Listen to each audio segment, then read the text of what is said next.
November 10, 2024 அன்று வெளிவந்துள்ள சொல்வனம் இலக்கிய இதழ் 330 எழுத்தாளர் ராம் பிரசாத்தின் சிறுகதை நவீன சிறைச்சாலை தத்துவம்.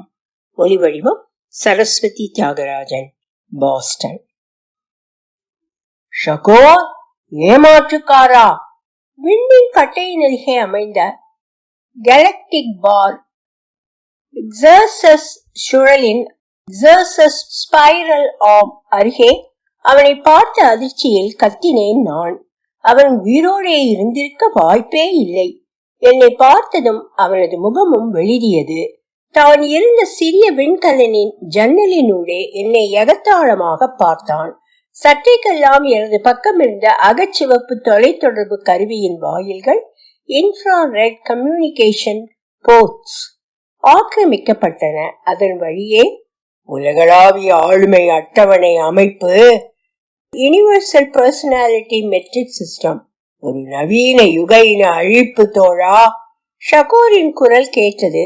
அது தேவைக்கும் அதிகமாகவே சத்தமாக இருப்பதாக பட்டது. ஒலிபெருக்கியின் வழி காற்று அடைக்கும் சத்தம் கேட்டது. ஏதோ அவனே என் செவி அருகில் பேசியது போல. நான் அந்த விண்கலனில் பொதுவில் பகிரப்படும் தகவல்களை, பப்ளிக் டொமைன் டேட்டா, எனது பக்கம் இருந்த திரையில் சுட்டி பார்த்தேன். அது ஒரு வாடகை விண்கலன் எனில் நிச்சயம் பயணிப்பவர் குறித்த தகவல்கள் பகிரப்பட்டிருக்கும். அத்தகவல்களில் அவன் பெயர் ஆகில் என்றிருந்தது. மோசக்காரா, உன் தரப்பில் நியாயம் இருக்கிறது என்றால் பெயரை மாற்றுவானேன். பிரச்சனையை கொள், மனிதர்களை அல்ல என்று பதிலுக்கு அவனது விண்கலனின் அகச்சிவப்பு தொலைத்தொடர்பு கருவியில் இன்ஃப்ராரெட் கம்யூனிகேஷன் போர்ட்ஸ் வாயில்கள் வழி கத்தினேன். ஓர் உரத்த செவிகளை செவிடாக்கும் சத்தத்துடன் தொலைத்தொடர்பு வாயில்கள் பலவந்தமாக மூடப்பட்டன. அவன் அனுமதி மறுத்திருக்க வேண்டும். நான் அவனை பிடித்து ஒரு மாமிசம் வெட்டுபவனை போல் அவனை துண்டு துண்டாக வெட்ட விரும்பினேன். அவனது தசைகளை புழுக்களுக்கு உணவாக இட விரும்பினேன். அவன் உயிரோடு இருக்கிறான். அதற்கான ஆதாரத்தை நான் சேகரிக்க வேண்டும். இல்லையெனில் அவனை கொன்ற கொலை வழக்கில் நான் தவறாக அவனால் சித்தரிக்கப்பட்டேன் என்பதை என்னால் எக்காலமும் நிரூபிக்க இயலாமல் போகும். செய்யாத கொலைக்காக நான் தப்பி வந்த சிறைக்கு மீண்டும் செல்ல வேண்டி இருக்கும். அதை நடக்க விடுவதாக இல்லை. அதற்கு எனக்கு நேரம் தேவைப்படும். இப்போது அதுதான் என்னிடம் இல்லை. நான் முதலில் என்னை தேடும் விண்மீன் மண்டல காவல்துறையிடமிருந்து தப்பிக்க வேண்டும். அதன் பிரகாரம் சிறை கைதிகளிடமிருந்து எனக்கு கிடைத்த சில அதிர்வெண்கள் ஃப்ரீக்வன்சி கொண்டு நியூட்ரினோ புயல்களில் இருந்து நியூட்ரினோ டிரான்ஸ்மிஷன் மறைகுறியாக்கப்பட்ட என்கிரிப்டட் டேட்டா தகவல்களை தரவிறக்கம் செய்தேன். அதனில் இருந்து பேதால் பச்சிசி என்ற ரகசிய கிரகத்தின் பிரபஞ்ச ஒருங்கிணைப்பு கேலக்டிக் கோஆர்டினேட்ஸ் எண்கள் கிட்டின. என் வாடகை விண்கலனின் ஓட்டுநர்களிடம் அங்கு என்னை அழைத்து போக பணித்தேன். இந்த கிரகம் குறித்து ஏதேனும் தெரியுமா என்று அவர்களிடம் விசாரிக்க தவறவில்லை. ஆனால் அந்த விசாரணையில் பலனேதும் இருக்கவில்லை.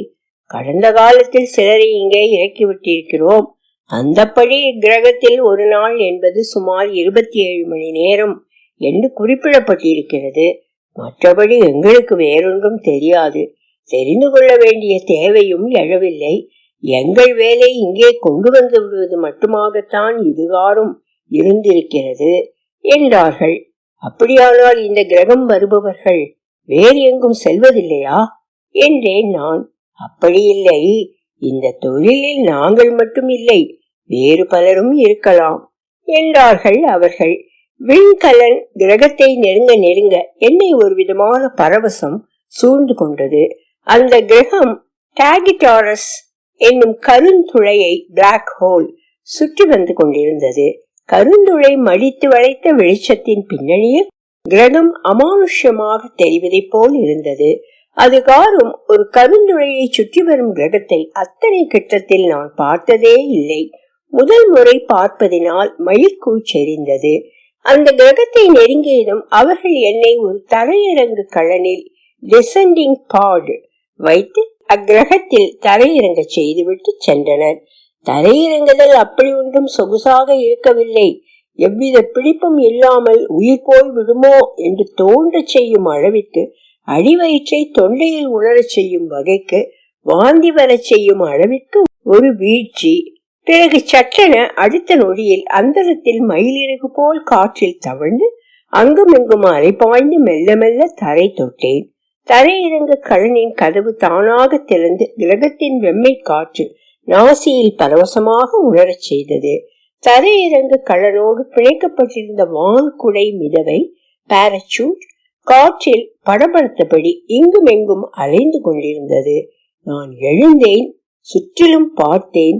அத்துவானத்தில் கருந்துளை. என்ன ஒரு காட்சி! வழக்கமாக சூரியனை கண்டிருக்கிறேன், அவ்விடத்தில் கருந்துளை. அக்காட்சியை என் மனதில் பீராய்ந்து பார்க்க நேரம் எடுக்கும் என்றே தோன்றியது. தோள்களில் ஒரு சிறிய குரங்கு அமர்ந்திருப்பது போல் தோன்றி தலையை இப்படியும் அப்படியுமாக அசைத்து பார்த்தேன். எதுவும் இல்லை. ஆனாலும் பாரம் உணர முடிந்தது. அது எதனால் என்பது புரியவில்லை. அதன் பிறகு நான் சுற்றிலும் நோட்டமிட்டேன். தொலைவில் மலைகள், நடுவே ஆறொன்று ஓடிக்கொண்டிருந்தது. அந்த இடம் ஒரு கோதுமை வயல். சீராக வளர்ந்திருக்கும் கோதுமை வயல். ஓரங்கள் செப்பலிடப்பட்ட கோதுமை வயல். மனிதர்களற்ற கிரகமா என்று தோன்றியது. கூடவே சே என்றும் தோன்றியது. யாரும் கோதுமையை விளைவித்திருக்க வேண்டுமே. நெஞ்சு வரை வளர்ந்திருந்த கோதுமை செடிகளுக்கு அப்பால் ஒரு மனிதனின் தலை தெரிய நான் அவனை நோக்கி நடந்தேன். நான் அருகே வர வர அவன் என்னிடம் ஒரு சிறிய மருந்து குடுவையை நீட்டினான். இது உனக்கு தேவைப்படும் என்றான். அந்த குடுவையில் தசைவலி, மூட்டுவலி, தோல்வலி என்று எழுதப்பட்டிருந்தது. நான் அக்குடுவையை திறந்து 2 கை விரல்களிலும் மருந்தை எழுத்தி எடுத்து என் தோள்களில் தடவினேன். நான் ஒரு முறையான தரையிறங்கு தளம், குடியேற்றத்திற்கான முறையான சோதனை கூடங்கள், சோதனை அதிகாரிகள் என்று இருக்கும் என்று எதிர்பார்த்தேன் என்றேன். அவன் சிரித்தான். தேநீர் வேண்டுமா என்றான். என் கேள்விக்கு அவன் பதிலே சொல்லவில்லை என்பதை குறித்து கொண்டேன். அவன் சற்று தொலைவில் இருந்த குடிலை நோக்கி நடந்தான். தென்னங்கீற்றாலும் பனை ஓலைகளாலும் வேயப்பட்டிருந்த அந்த குடிலை தரையில் ஊனப்பட்டிருந்த மரக்கட்டை ஒன்று தூணாய் தாங்கி நின்றிருந்தது. நான் அபாதி, நான் துகான், தேநீருக்கு நன்றி என்று சொல்லியபடி அபாதி நீட்டிய தேநீர் கோப்பையை வாங்கி கொண்டேன். அந்த தேநீரை பருகிய போதுதான் அது ஒரு கோதுமை தேநீர் என்பது தெரிந்தது. இங்கே பால் தரும் விலங்குகள் இல்லை அல்லவா என்றேன் நான். தேநீர் பருகி லேசாக உதடு கோணுவதை பார்த்துவிட்டு, எத்தனை காலமாய் இங்கிருக்கிறீர்கள் என்றேன் நான். வெகு காலம் இல்லை என்றான் அபாதி. இது என்ன பதில் என்று எனக்கு உள்ளுக்குள் தோன்றியது. கேட்கவில்லை. பேச்சை மாற்ற, என்ன செய்து இங்கே வந்தீர்கள் என்றேன் நான். குற்றம் செய்தேன். என்ன குற்றம் என்று கேட்காதே, அது என் தனிப்பட்ட விடயம். காவல்துறையால் தேடப்பட்டேன். குற்றத்திற்கான தண்டனை அனுபவிப்பதில் எனக்கு ஆட்சேபனை இல்லை.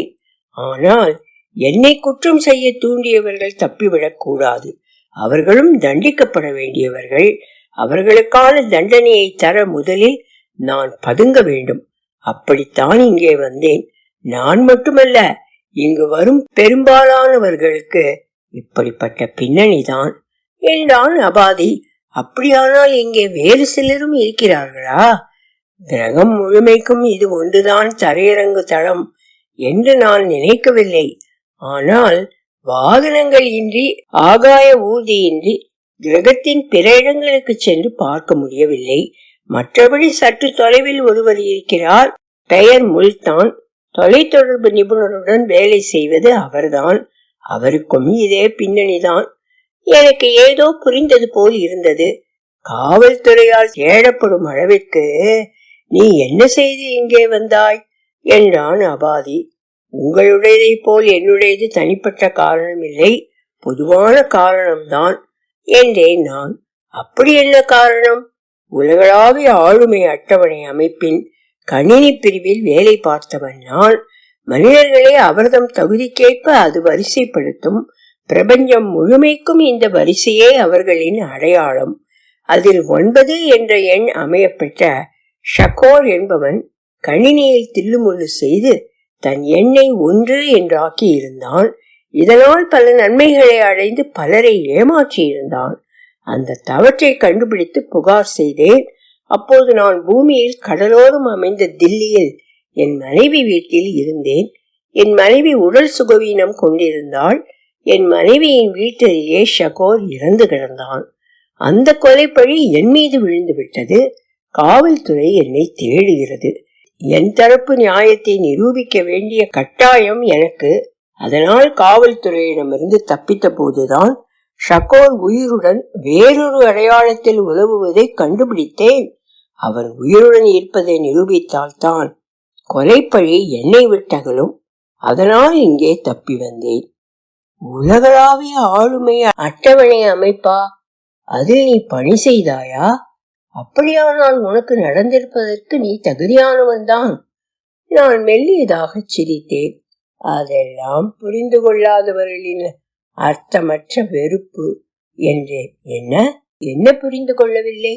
இன்னாருக்கு இன்னார்தான் பொருத்தம், இன்னாருக்கு இன்னார் பொருத்தமில்லை என்று சொல்ல நீங்கள் யார்? எதன் அடிப்படையில் அப்படி சொல்கிறீர்கள் என்று வேண்டாமா? நீங்கள் செய்வது இனவழிப்பு தானே என்றான் அபாதி சற்றே கோபத்துடன். நீ என்ன ஜாதி? எத்தனை பாகுபாடுகள், ஏற்றத்தாழ்வுகள் பார்க்கிறாய் நீ. 20ஆம் நூற்றாண்டு மனிதன் போல் நடக்காதே. இது 24ஆம் நூற்றாண்டு. என்ன 20ஆம் நூற்றாண்டு? 24ஆம் நூற்றாண்டு? ஆம், நான் சொல்வது 20ஆம் நூற்றாண்டில் வழக்கில் இருந்த 5000 ஜாதிகள் அல்ல. 20ஆம் நூற்றாண்டில் போல் சத்திரியன், வைசியன், சூத்திரன், மந்திரம் ஓதுபவன் என்றெல்லாம் பாகுபாடுகள் இப்போது இல்லையே. இது 24ஆம் நூற்றாண்டு. இங்கே மனிதர்கள் மரபணுக்கள் ரீதியில் பாகுபடுவதும் எவ்வித காரணமும் இல்லாமல் செய்யும் தொழில் ரீதியில் மனித இனம் பாகுபடுவதும் ஒன்றா? பூமி மனிதர்களும் செவ்வாய் கிரக மனிதர்களுமே ஒன்றல்ல. மனித இனம் பால்வெளி மண்டலத்தின் பிற கிரகங்களுக்கு குடிபெயர்ந்ததில் மனித இனம் பலவாறாக பிரிந்து விட்டது. இது இயற்கையின் பாகுபாடு. அதை நாம் ஏற்கத்தானே வேண்டும். அது புரியாமல் இல்லை துகான். இன்னாருக்கு இன்னார் என்று எப்படி முடிவு செய்கிறது உங்கள் உலகளவிய ஆளுமை அட்டவணை அமைப்பு? அதில்தான் குழப்பமே. அதில் என்ன குழப்பம்? ஷகோரும் உன்போல் குழம்பியவன் தான் என்று நினைக்கிறேன். ஓ சரி, நீதான் தெளிவாக சொல்லேன். இன்னாருக்கு இன்னார் என்று எப்படி முடிவு செய்கிறது உங்கள் உலகளாவிய ஆளுமை அட்டவணை அமைப்பு? சரி, சொல்கிறேன் கேள். ஆண் இனம் அழிந்து கொண்டிருக்கிறது. அதாவது ஆண் நிறுவுருவான குரோமோசோம் Y என்று நான் சொல்லிக் கொண்டிருக்கையிலேயே வெடித்து சிரித்தான் அபாதி. அது தெரியாதா தம்பி? அது மிகவும் பழைய தகவல். ஆண் நிறுவுருவு அழிகிறது என்று முழுமையாக ஒப்புக்கொள்வதற்கில்லை என்பதை நீங்கள் தான் மறந்து விட்டீர்கள். ஆண் தன்மைகளை தாங்கும் மரபணுக்கள், ஜீன்ஸ், அந்த Y நிறுவுருவை விட்டு பிரிந்து வேறு சமமான நிறுவுருக்களில் சென்று சேர்ந்து விட்டதே. அது உங்களுக்கு தெரியாதா? நான் மத்தியமமாக சிரித்தேன். நல்லது, எங்கே சரித்திரம், மனித இனத்தின் பரிணாமம் எல்லாம் விளக்க வேண்டி வருமோ என்று எண்ணி பயந்து விட்டேன். பாதி விஷயம் உங்களுக்கே தெரிந்திருப்பதில் மகிழ்ச்சி. இத்தனை தெரிந்திருக்கும் நீ இப்போது ஆதிக்க சமூகமாய் இருப்பதில் தலை சிறந்த ஜாதியாய் எல்லா இனம் இருப்பதையும், அதற்கடுத்த இடத்தில் மேனா இனமும், அதற்கடுத்து சடா இனமும், கடைசியாகவும் அழியும் இடத்தில் கபான் இனமும் இருப்பதை அறிவாய் என்று நம்புகிறேன். ஆம், அறிவேன். அதற்கென்ன? உனக்கு ஒன்று தெரியுமா? 22,000 நூற்றாண்டு முன் வரை சமூக அடுக்கில் வசதி படைத்தவர்களாகவும் அதிகாரம் மிக்கவர்களாகவும் இருந்தவர்கள் எல்லாம் இப்போது என்ன செய்கிறார்கள் என்பது தெரியுமா? தெரியாது. ஏன் பழமைகளை அகழாய்ந்து கொண்டிருக்கிறாய்? மக்கள் மடத்தனத்தில் எதையோ செய்து எப்படி வாழ்ந்து முடித்து விட்டார்கள். அதெல்லாம் அழிந்து நூற்றாண்டு ஆகிவிட்டது. அதையெல்லாம் ஏன் நினைவில் வைத்திருப்பானேன்? உன் மனம் இத்தனை அழுக்கானது என்று முன்பே தெரிந்தால் உன்னை அமர வைத்து உபச்சரித்திருக்க மாட்டேன். அப்படியானால் மறந்துவிட்டாய் அல்லது தெரிந்து கொள்ளவில்லை. அபாதி மௌனமாக என்னையே உற்று பார்த்தபடி சுருங்கிய புருவங்களுடன் அமர்ந்திருந்தான். சரி விடு, நான் நினைவூட்டுகிறேன். அவர்கள்தான் இப்போது அழிவின் விளிம்பில் இருக்கும் இழி வேலைகள் செய்யும் கபான் இனத்தவர்கள். என்ன என்ன சொல்கிறாய் நீ? ஆம், அவர்கள்தான் இன்று சமூகத்தின் கீழ்மட்டத்தில் இருக்கிறார்கள். 22,000 நூற்றாண்டில் சமூகத்தின் அடிமட்டத்தில் இருந்த இனம்தான் இப்போது சமூகத்தின் மிக உயர்ந்த எல்லா இனமாக இருக்கிறார்கள். இயற்கையின் விளையாட்டு. என்ன ஆச்சரியமாக இருக்கிறதே, இது எப்படி சாத்தியமாயிற்று? அதை பிறகு சொல்கிறேன். உலகளாவிய ஆளுமை அட்டவணை அமைப்பு குறித்து என்ன தெரியும் உனக்கு? அதன் மீது உனக்கு ஏன் இத்தனை வெறுப்பு? அதை சொல். ஒருமுறை தலையை சிரிப்பிக் கொண்டான் அபாதி. நான் அறிந்தவரை 22ஆம் நூற்றாண்டில் ஒரு அறிவியல் புனைவு எழுத்தாளரால் கணித புனைவென உருவாக்கப்பட்ட அட்டவணைதான் அது. அதை அவர் நூலாக வெளியிட்டார். அது பெரிதாக ஈடுபடவில்லை. 23ஆம் நூற்றாண்டில் அது அவரது வழித்தோன்றல்கள் வாயிலாக மீண்டும் வெளிச்சத்திற்கு வந்தது. இந்த முறை அது உலகளாவிய ஆளுமை அட்டவணை அமைப்பாகி விட்டது. இந்த அட்டவணை ஒவ்வொரு ஆண் பெண்ணுக்கும் ஒரு எண்ணை தருகிறது. அந்த 0 to 9 வரையிலான எண்ணாக இருக்கிறது. 1 என்ற எண் கொண்ட பெண் 1 என்ற எண் கொண்ட ஆணைத்தான் மணமுடிக்க வேண்டும் போலவே பிற எண்கள் கொண்டவர்கள் என்று சொல்கிறது அந்த அட்டவணை. இதில் தான் குழப்பம். அது எப்படி ஆண் பெண்ணை இப்படி எண்ணுக்குள் அடைக்க முடியும்? அது சரியா தவறல்லவா?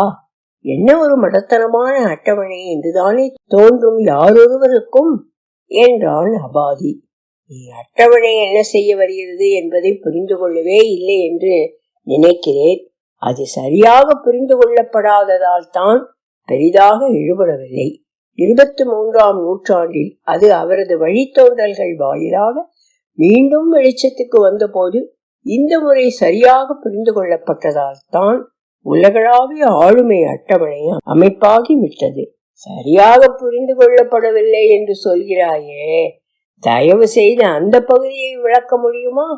எதில் கோட்டை விட்டேன் என்று நானும் தான் தெரிந்து கொள்கிறேனே என்று அபாதியின் குரலில் லேசான எகத்தாளம் இருப்பதை கவனித்தேன் நான். ஆயினும் அதனை பொருட்படுத்தவில்லை. அந்த அட்டவணையில் உன் பிரச்சனை என்ன? அது எப்படி ஆண் பெண்ணை இப்படி எண்களுக்குள்ள அடைக்க முடியும்? அது தவறல்லவா? வாழ்க்கை என்பது அடுத்தவர் குறைகளை ஏற்றுக்கொள்வதும் அதை சமன் செய்வதும் அதில் ஒரு சமநிலையை அடைவதும் தான் அல்லவா? இதில் உயர்ந்தவர் தாழ்ந்தவர் என்றெல்லாம் இல்லையே. உனக்கு வேறு விதமாகத்தான் சொல்ல வேண்டும். தலைமுறைகள் கடந்த ஒரு வெற்றிகரமான மகிழ்ந்து உற்பத்தி நிறுவனம் எப்படி இயங்க வேண்டும்? அபாதி சற்று யோசித்துவிட்டு, மகிழ்ந்து அதன் அத்தனை 1000 அம்சங்களிலும் ஆஸ்பெக்ட் உச்சத்தை அடைந்திருக்க வேண்டும் என்றான். முதல் நாளிலேயே அந்த இடத்தை எப்படி அடைய முடியும்? முதல் நாளிலேயே சாத்தியமில்லைதான். முதல் தலைமுறையில் குறைகள் கண்டறியப்பட்டு அடுத்த தலைமுறையில் அவைகள் சரி செய்யப்படும் விதமாய் ஒருமுறைப்படுத்தப்பட்ட தொடர் முன்னேற்றம் நடக்க வேண்டும். இது தொடர்ச்சியாக அடுத்தடுத்த தலைமுறைகளுக்கு நடக்கையில் ஒவ்வொரு தலைமுறையிலும் ஒரு மகிழ்வொன்றில் வரக்கூடிய பொதுவான குறைகள் கண்டறியப்பட்டு களையப்படும். இவ்வாறான தொடர் குறை நீக்கத்தில் சில அல்லது பல தலைமுறைகளில் மகிழ்ந்து சிறந்ததாக மாறும். ஆக இந்த ஒட்டுமொத்த செயல்முறையில் ப்ராசஸ் தொடர் குறை நீக்கம் நடக்க வேண்டும். அது மட்டுமல்லாமல் ஒவ்வொரு தலைமுறையிலும் ஆற்றலின் நிமித்தம் அடுத்தடுத்த கட்டங்கள் முன்னகர வேண்டும். அதாவது முறைப்படுத்தப்பட்ட தொடர் முன்னேற்றம் நடக்கையில் அதன் கழிவாக தொடர் குறை நீக்கம் நிகழ வேண்டும், இல்லையா? அபாதி ஆமோதிப்பாய் தலையசைத்தான். 22,000 நூற்றாண்டு வரை மனித சமூகத்தில் இந்த இரண்டும் நிகழ்ந்தனவா? நிகழ்ந்ததற்கான ஆதாரம் ஏதேனும் இருக்கிறதா? அப்போதைய மனித சமூகத்தின் முன்னேற்றம் எத்தகையதாக இருந்தது என்றேன் நான். அபாதியின் கண்கள் இளமும் வலமுமாக அசைந்தன. அவன் எதுவும் பேசவில்லை. என்னையே பார்த்தபடி அமர்ந்திருந்தான். வாழ்க்கை என்பது அடுத்தவர் குறைகளை ஏற்றுக்கொள்வதும் அதை சமன் செய்வதும் அதில் ஒரு சமநிலையை அடைவதும் தான் எனில் அதில் முறைப்படுத்தப்பட்ட தொடர் முன்னேற்றமோ அதன் கழிவாக தொடர் குறை நீக்கமோ நடக்க இடமேதும் இல்லையே.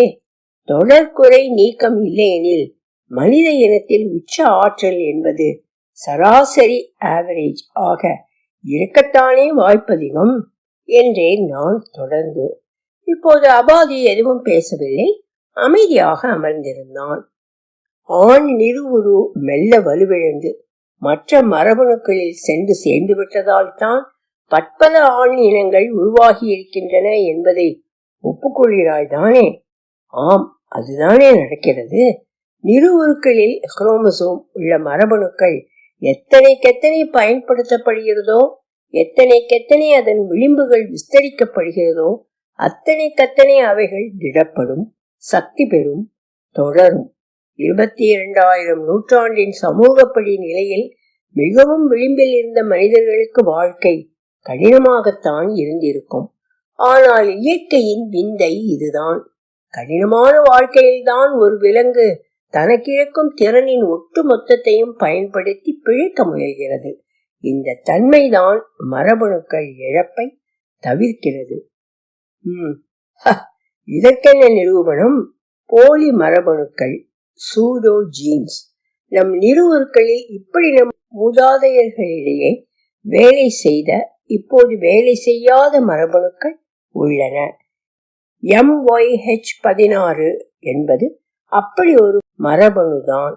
தாடை தசைகளுக்கான மரபணு இது. உணவை வாயிலிட்டு மசித்து அரைப்பதற்கு வலு சேர்க்கும் இந்த மரபணு மனித பரிணாமத்தில் பயன்படுத்தப்படாமல் இப்படி செயலற்றதாகிவிட்டது. அபாதியிடமிருந்து வார்த்தைகள் இல்லை. 20ஆம் நூற்றாண்டு வரை செல்வாக்கில் வாழ்ந்தவர்களின் வாழ்க்கை அதிக சவால்கள் இன்றி எல்லாமும் எளிமையாக இருந்திருக்க வேண்டும். ஆதலால் அவர்களின் மரபணுக்கள் பிற மனிதர்கள் சந்திக்கும் சவால்கள், பிரச்சனைகள், நிர்பந்தங்கள் ஏதுமின்றி அதிகமான பயன்பாடு இன்றி மெல்ல மெல்ல அழிவை சந்தித்திருக்கிறது. அபாதி ஒருமுறை தலையை சிரிப்பிக் கொண்டான். மனித இனத்தின் காலத்தின் வழி முன்னகர்த்தலை மகிழ்ந்தோடு ஒப்பிடுவது சரியா? இந்த கேள்விகளால் மரபணு இழப்பை நியாயப்படுத்த முடியாது அபாதி. அபாதி சற்றே திணறிவிட்டு, சரி, இதற்கும் உலகளாவிய ஆளுமை அட்டவணைக்கும் அதிலுள்ள எண்களுக்கும் என்ன சம்பந்தம் என்றான். ஏன் இல்லாமல்? முதலாவது, தகுதியற்றவற்றுக்கு இனப்பெருக்க வாய்ப்பை மறுப்பது. அட்டவணை சொல்வதென்ன? 100 ஆண்களுக்கு 93 பெண்கள் தாம் என்றிருக்கிற சமூகத்தில் ஒருவனுக்கு ஒருத்தி என்கிற தேவையின் அடிப்படையில் 7 ஆண்களுக்கு பெண்கள் இருக்க மாட்டார்கள். அந்த 7ம் ஒரு சமூகத்திற்கு தேவைப்படாத பெண்களுக்கு எதிரான தன்மையினதாக இருந்துவிட்டால் இந்த ஒட்டுமொத்த சமூக ஒழுங்கிற்கும் நன்மை. இந்த பின்னணியில் சிலவற்றுக்கு இனப்பெருக்க வாய்ப்பை நிராகரிக்க வேண்டிய கட்டாயம் ஒரு சமூக இயங்கியலுக்கு அவசியமாகிறது. அபாதி கவனமாக கேட்டுக்கொண்டிருந்தான். இரண்டாவது, மரபணுவின் அழிவை தடுக்க நிறுவுருவில் உள்ள அத்தனை மரபணுக்களையும் அதன் உச்ச அளவிற்கு பயன்படுத்தியே ஆக வேண்டும் என்கிற கட்டாயத்தை அளிப்பது. அட்டவணை இந்த இரண்டையும் சாத்தியப்படுத்தவே உருவாக்கப்பட்டிருக்கிறது. 10 ஆண்களுக்கு 9 பெண்களை பொருத்தும் போது பொருத்தமில்லாத ஆண் இனப்பெருக்க வாய்ப்பு மறுக்கப்பட்டு சமூக அமைப்பிலிருந்து வெளியேறிவிட வேண்டி இருக்கும். இது முதல் அவசியத்தை ஊர்ஜிதம் செய்கிறது. மரபணுக்களின் ஒட்டுமொத்த பயன்பாட்டையும் கண்காணிக்க, அளவிட, மதிப்பிடத்தான் எண் பொருத்தம் அடிப்படையிலான துணை தேர்வு உதவுகிறது. முதலாம் எண் கொண்ட பெண் வேண்டுமென்றால் 7ஆம் இடத்தில் இருக்கும் ஆண் தன்னிடத்திலிருந்து 6 இடங்கள் மேலேறி வர வேண்டும் என்கிற கட்டாயத்தை உருவாக்குகிறது. அதே போல முதலாம் எண் கொண்ட ஆண் அந்த முதலாம் எண் கொண்ட பெண்ணை தக்க வைக்க மென்மேலும் உழைக்க வேண்டிய கட்டாயத்தையும் தருகிறது. இதையே இருபாலருக்கும் பொருத்தி பார்க்கலாம்.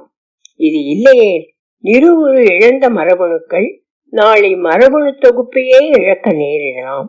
அப்படி நேரிட்டால் அது முழுமையான அழிவாக ஆகிவிடலாம். இதை தடுக்கும் உத்தியான முறைப்படுத்தப்பட்ட தொடர் முன்னேற்றத்தின் வழிகழிவாக தொடர் குறை நீக்கத்தை அட்டவணை அடிப்படையாக கொண்டிருக்கிறது என்றேன் நான். அபாதி அமைதியாக இருந்தான். அவனது கண்கள் இளமும் வளமுமாக அலை பாய்ந்தன. இப்போது புரிகிறது ஷகோர் ஏன் கணினி மூலம் தன் எண்ணை உயர்த்தினான் என்பது என்றான் அபாதி. ஆம், அவன் முறையாக உழைத்திருந்தால் தன் சுயத்தினாலேயே 9லிருந்து 1க்கு முன்னேறி இருக்க இயலும். அவன் அப்படி செய்யவில்லை. அதனை அவன் செயற்கையாக எவ்வித உழைப்பையும் நல்காமல் குறுக்கு வழியில் செய்தான். அது தவறு. அது மரபணுக்களில் போலிகளை உருவாக்கவும் நாளடைவில் மரபணு இழப்பை உருவாக்கவும் மட்டுமே வகை செய்யும். இன்று இவனை விட்டுவிட்டால் நாளை இவனை தொடர்ந்து பலர் இதனை செய்வார்கள். அது மனித குலத்தின் ஒட்டுமொத்த ஆரோக்கியத்தை பாதிக்கவே செய்யும். நீ உன் மனைவியை காதலிக்கவில்லை என்று நினைக்கிறேன் என்றான் அபாதி சட்டன. அவன் கேள்வி என்னை துணுக்குறை செய்தது. ஏன் அப்படி சொல்கிறாய் என்றேன் நான். பின்னே நீ ஷகோரின் தவற்றை கண்டுகொள்ளாமல் விட்டிருந்தால் உன் மனைவி பிழைத்திருப்பாள் அல்லவா? உன் மனைவி மீது உனக்கு அன்பு இருந்தால் ஷகோரின் முகத்திரையை கிழிக்க நீ முயன்றிருக்க மாட்டாய். உன் மனைவியே அதற்கு அனுமதித்திருக்க மாட்டாள். ஏன் தெரியுமா? காதல் சில சமயங்களில் சிலவற்றை அனுமதிக்காது. அவைகள் எத்தனைதான் சரியானவைகள் என்ற போதிலும் கேள்வியுற்றதில்லையா? காதலிலும் சரி, போரிலும் சரி, தவறு என்று எதுவுமில்லை என்றான் அபாதி. நான் மெலிதாக புன்னகைத்தேன்.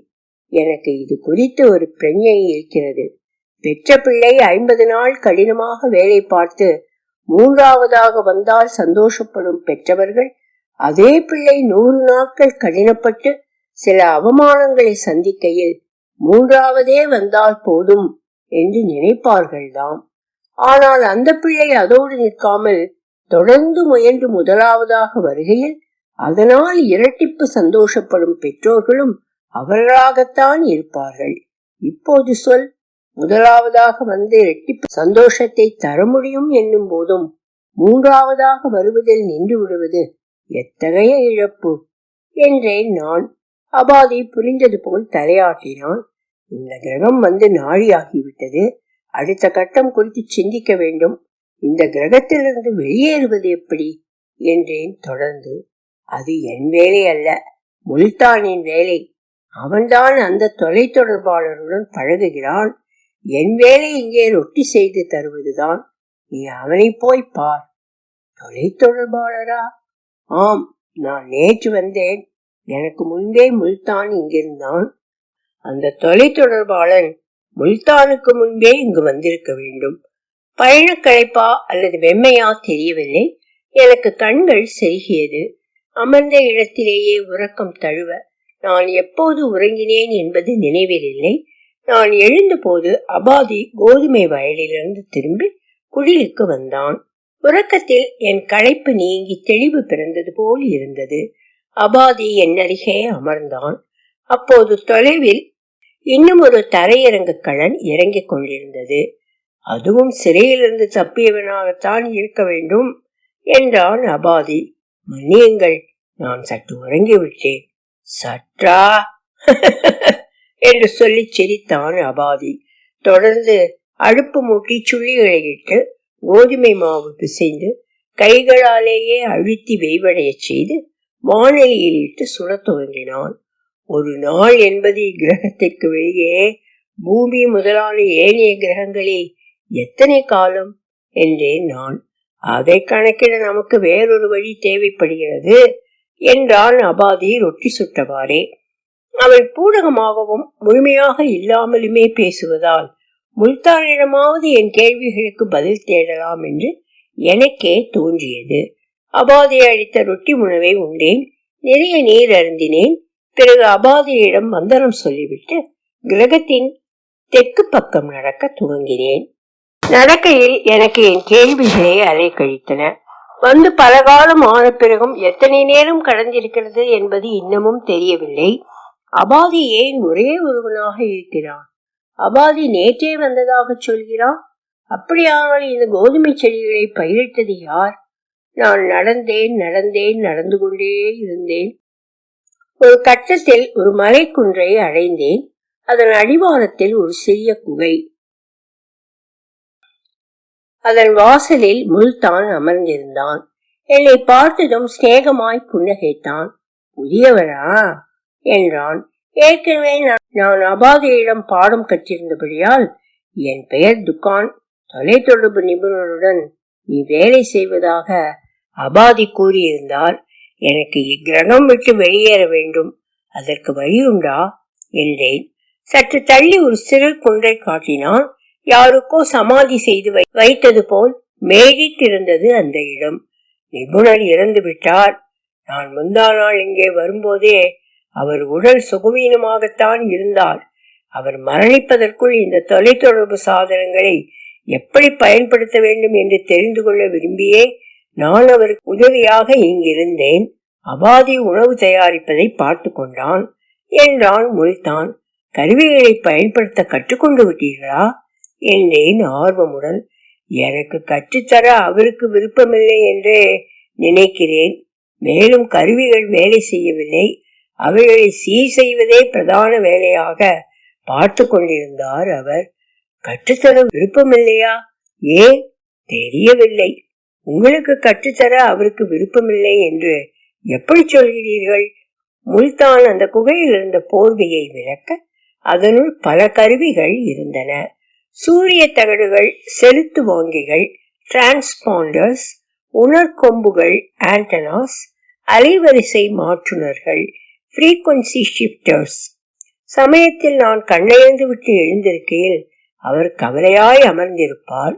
அப்போது நான் இக்கருவிகளை தொடுகையில் அவைகள் சூடாக இருக்கும். ஆனால் என்னிடம் கருவிகள் வேலை செய்யவில்லை என்பார். இவைகள் வேலை செய்யவில்லை என்றால் ஏன் சூடாக வேண்டும்? அவரிடம் கேட்டபோது வேணல் உஷ்ணம் என்று சொல்லி இருக்கிறார். இக்கருவிகள் குகைக்குள் நிழலில் இருக்கின்றன. வேணல் உஷ்ணம் என்பது நம்பும்படியாகவே இராது.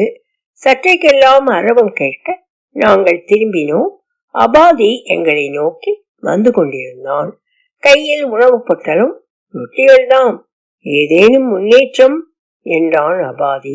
நாங்கள் அதிகாரம் பேசியதை முல்தான் அபாதியிடம் பகிர்ந்தான். நீங்கள் என்று முல்தான் என் குறித்து வினவ நானும் அபாதியும் பகிர்ந்து கொண்டதையெல்லாம் முல்தானிடமும் பகிர்ந்து கொண்டேன். எனக்கும் அந்த அட்டவணை புரிந்திருக்கவில்லை. நானும் அதை வேலையற்ற முதிர்ச்சியற்ற அணுகுமுறை என்கிற அளவிலேயே புரிந்து கொண்டிருந்தேன். ஆனாலும் அது எப்படி பிரபஞ்ச ரீதியில் எல்லா மனித வாழ்விடங்களிலும் ஒரு முறையான சமூக கட்டமைப்பாக பரவுகிறது என்ற கேள்வி எனக்குள் இப்போதும் இருந்திருக்கிறது.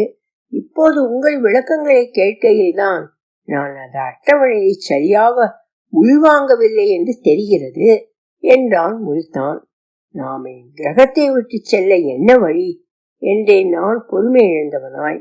அதற்கு முதலில் நாம் இக்கிரகத்தில் நேரம் எப்படி வேலை செய்கிறது என்பதை தெரிந்து கொள்ள வேண்டும். அதுதான் தொலைத்தொடர்பு கருவிகளை பயன்படுத்த அடிப்படை. முதலில் அதை கண்டுபிடிக்கலாம் என்று சொன்ன முல்தான் பரபரவென அங்கிருந்த அந்த தொலைத்தொடர்பு நிபுணரின் கணினியை துழாவத் துவங்கினான். நாங்கள் துழாவியதில் அக்கருவியில் பால்வெளி மண்டலத்திலிருந்து பெறப்பட்ட சமிஞைகள் எங்கள் கவனத்தை ஈர்த்தன. நம்மில் பால்வழி மண்டலத்திலிருந்து வந்தவர்கள் யார் என்றான் அபாதி. நான் கை உயர்த்தினேன். என் மனைவியின் ஊர் பூமி கிரகத்தில் உள்ள தில்லி தான். கடலை ஒட்டிய அற்புத நகரம் என்றேன். இதை நீ சற்று பாரேன் என்றான் அபாதி. நான் அத்தகவல்களை பீராய தகவல்களை தொடர்ந்து பூமியிலிருந்து அந்த மடிக்கணினி பெற்றிருந்திருப்பது தெளிவானது. அதை நான் ஆராய்ந்ததில் உச்சி மண்டையில் விளக்கெறிந்தது. அபாதியும் முல்தானும் நான் சொல்வதை கேட்க காத்திருந்தார்கள். பூமியிலிருந்து சமிஞைகள் வந்திருந்திருக்கின்றன. அந்த சமிஞைகளின் வரத்து 2 முறை தடைப்பட்டிருக்கிறது. முதலாவதற்கும் இரண்டாவதற்கும் இடையே 15 மணி நேரம் இடைவெளி. இந்த 2 தடைகளும் ஹாலிஸ் மின்கல் காமெட் பூமியை அண்மித்த போது நடந்தவைகள். அதை வைத்து பார்க்கின் 1 மணி நேரம் என்பது பூமியில் சுமார் 5 வருடங்கள் என்றாகிறது என்றேன் நான். அபாதையும் முல்தானும் வாயை பிளந்தார்கள்.